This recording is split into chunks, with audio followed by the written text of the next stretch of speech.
So one Swiftie wrote an open letter to Taylor Swift.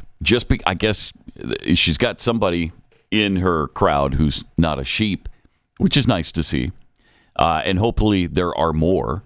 But she said, "Dear Taylor, as a diehard Swiftie, since your career's conception in 2006, I think she might mean inception, but I digress. I have always been your biggest fan. Your music encouraged me to live fearlessly and speak now on the issues that matter most." Are those Taylor Swift song titles, I suppose? "I took those words to the core of my heart and made it my life's mission to protect innocent and defenseless preborn children from abortion." Oh, wow. I think you lost her by this time.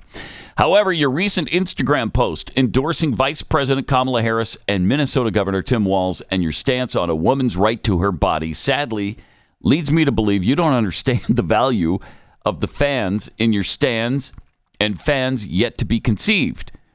You see, I could have been one missing bright light at 9 of your concerts if my mom hadn't chosen life. At age 22 and a senior in college, my mom became pregnant with me. Despite her boyfriend and others pressuring her to abort and consider other options, she ignored them. Ironically, it's the same message abortion supporters use to empower women to choose abortion. You're a self-proclaimed feminist who said you did your research, but I'm doubtful. If you critically researched like you proudly boast, you would join the pro-life Swifties and stand against Harris and Walz' late-term abortion stance. If you did your research, did you know that Walz signed the Protect Reproductive Options Act? It's abortionese for legalizing and codifying abortion for any reason up to 9 months with zero protection for babies who survive abortion." It's a really well-written letter. If you did your research, you'd know that Walz signed 3 bills for abortion rights, while his Democrat allies in the Senate shot down over 60 amendments to help women and children, one of which is sex discriminatory abortion. Because you consider yourself a feminist, it's hard to comprehend how you could support an anti-feminist, anti-human piece of legislation. Harris threatening to codify Roe v. Wade isn't empowerment. It would encourage abortion by telling women they aren't strong enough, by prioritizing convenience and compassion and pushing death over life.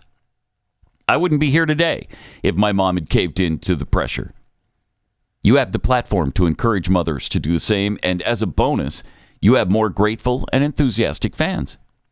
It could be easy to dismiss one potential fan, considering the record-breaking demand for your Eras tour, which can fill at least 900 stadiums with approximately 70,000 seats per stadium. That's a staggering 63 million fans, an equivalent number to the lives lost due to abortion in the United States since Roe v. Wade.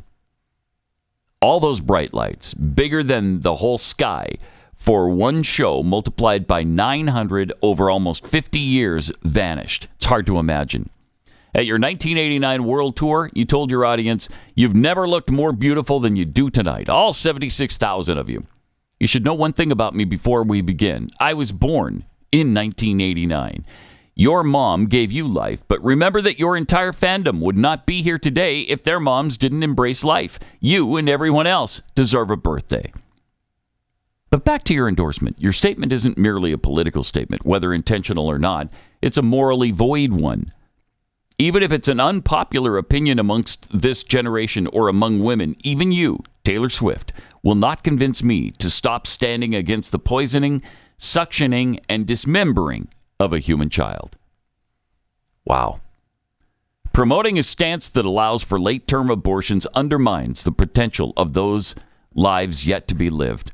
There is a better stance that empowers women and preborn children. We can advocate for women without slaughtering their children. We can provide support, resources, and compassion to women facing unplanned pregnancies without flushing preborn children down the toilet through chemical abortion or ripping them from their mother's womb. Taylor, at best, you haven't actually done your research, and at worst, You've accepted and celebrated one of the greatest evils of our time. I hope it's the former. Wow. Really powerful letter. Yeah. She said, please advocate for Swifties to live out their eras in their truest form, beginning in the womb.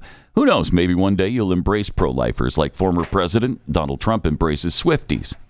Together we can work toward a society that respects and supports all lives, offering hope and opportunity rather than division. Just great stuff. Mary-Logan Miske, or Miske, is the person who wrote that open letter to her. I mean, so great. That could be the script for a preborn commercial, actually.